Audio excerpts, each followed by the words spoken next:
Kasus pembantaian dukun, kiai, dan guru ngaji di Banyuwangi, Jawa Timur sampai sekarang masih menjadi misteri. Hingga saat ini, kasus pembunuhan yang disebut dilakukan oleh sekelompok orang itu belum juga terungkap, baik pelaku, dalang, maupun motif yang melatar belakangi. Kasus pembantaian itu memang tak berulang, namun memori kelam itu tidak akan pernah hilang, terutama bagi keluarga yang menjadi korban. Mereka menjadi yatim, janda, bahkan sebatang kara, karena ayah, suami, ibu, dan orang-orang terdekatnya tewas terbunuh. Kejadian itu bermula pada September 1998, tepatnya di desa Pondok Nongko, Banyuwangi, Jawa Timur. Seorang bocah bernama Untung Hadi mendengar bahwa ayahnya telah tewas. Dalam kepanikannya, ia berlari pulang hanya untuk menemukan ayahnya tergeletak tak bernyawa. Tubuhnya bersimbah darah. Aparat keamanan telah mengajukan. Yang lebih mengerikan, tidak ada satupun aparat desa yang muncul untuk menolong atau sekedar melihat peristiwa mengerikan itu. Peristiwa ini bukanlah kejadian biasa.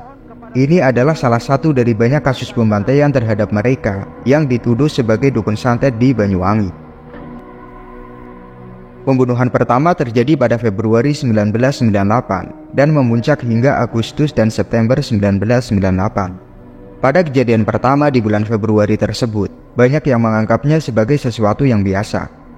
Dalam artian, kejadian tersebut tidak akan menimbulkan sebuah peristiwa yang merentet panjang. Pembunuh dalam peristiwa ini adalah warga-warga sipil dan oknum asing yang disebut ninja. Disebut ninja karena pelaku pembunuhan menggunakan penutup wajah dan memakai pakaian serba hitam. Ada dua versi mengenai ninja ini. Ada yang menyebutkan bahwa ninja tersebut adalah orang yang hanya berkostum hitam dan membawa senjata. Sedangkan yang lain menceritakan bahwa sosok ninja yang mereka lihat adalah seperti ninja di Jepang dan mampu bergerak ringan melompat dari sisi ke sisi yang tidak akan bisa dilakukan oleh manusia biasa. Mereka sangat terlatih dan sistematis.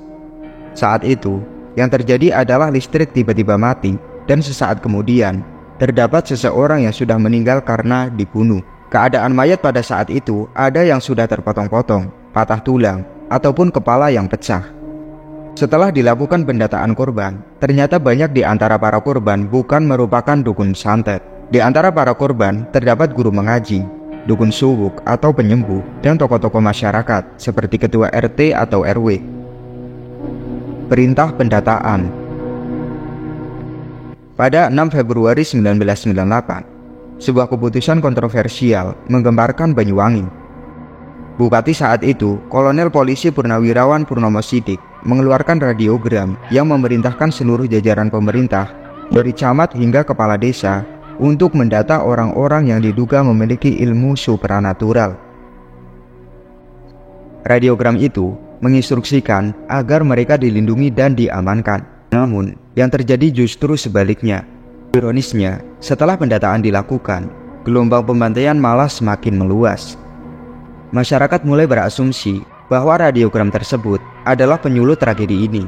Banyak yang menduga bahwa perintah pengamanan itu hanyalah dalih pemerintah untuk menyingkirkan tokoh-tokoh yang dianggap berlawanan ideologi. Kecurigaan terhadap keterlibatan oknum ABRI dalam pembantaian ini juga merebak. Meskipun hingga kini, hal itu masih belum terbukti. Para ulama di Banyuwangi menyuarakan keprihatinan mereka. Menurut mereka, meskipun tujuan radiogram tersebut mungkin baik, pelaksanaannya sangat ceroboh. Informasi mengenai orang-orang yang terdaftar sebagai pemilik ilmu supranatural bocor ke pihak-pihak yang justru memburu mereka. Akibatnya, mereka yang seharusnya dilindungi kehilangan nyawa hanya sesaat setelah melapor ke aparat desa. Bahkan di salah satu daerah, mereka didata. Malam itu juga, mereka langsung diserbu. Karena mengusir orang dari desa kita ini bukanlah kehendak Allah Subhanahu wa Ta'ala. Masih ada jalan pengampunan dan memberikan maaf padanya. Munculnya gelandangan dan orang. Pada masa pembantaian ini, muncul sekelompok gelandangan dan ODGJ di penjuru kabupaten. Para ODGJ ini menunjukkan hal yang janggal, seperti mampu menjawab dengan baik pertanyaan sang penanya. Tetapi ketika ditanya mengenai asal-usulnya, mereka akan bertingkah seperti ODGJ. Hal ini menimbulkan spekulasi bahwa ODGJ ini terlibat dalam peristiwa pembantaian. Dugaan tersebut semakin diperkuat dengan menghilangnya ODGJ tersebut tanpa upaya apapun dari pihak berwenang saat pembantaian mulai mereda. Hasil investigasi. Beberapa penyelidikan pernah dilakukan untuk mengungkap kronologi, dalang, dan motif di balik peristiwa ini. Seperti beberapa mahasiswa, Menteri Pertahanan, dan Panglima Angkatan Bersenjata saat itu. Jenderal Wiranto datang ke Banyuwangi untuk memantau penyelidikan.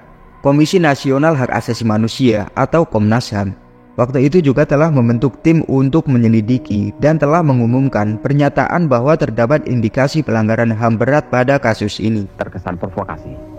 Namun karena kurangnya keseriusan, akhirnya penyelidikan dihentikan.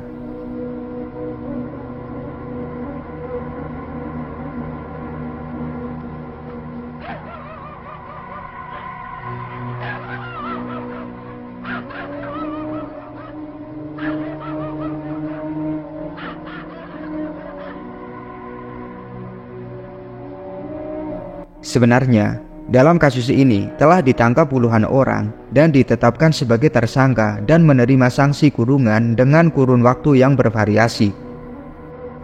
Meskipun begitu, dalang utama atau orang yang mencetuskan pertama kali tidak pernah tertangkap ataupun terungkap. 5 tahun di penjara. Sementara pelaku lainnya sedang diproses. Jadi saya mohon kepada saudara-saudara agar tenang dan sabar.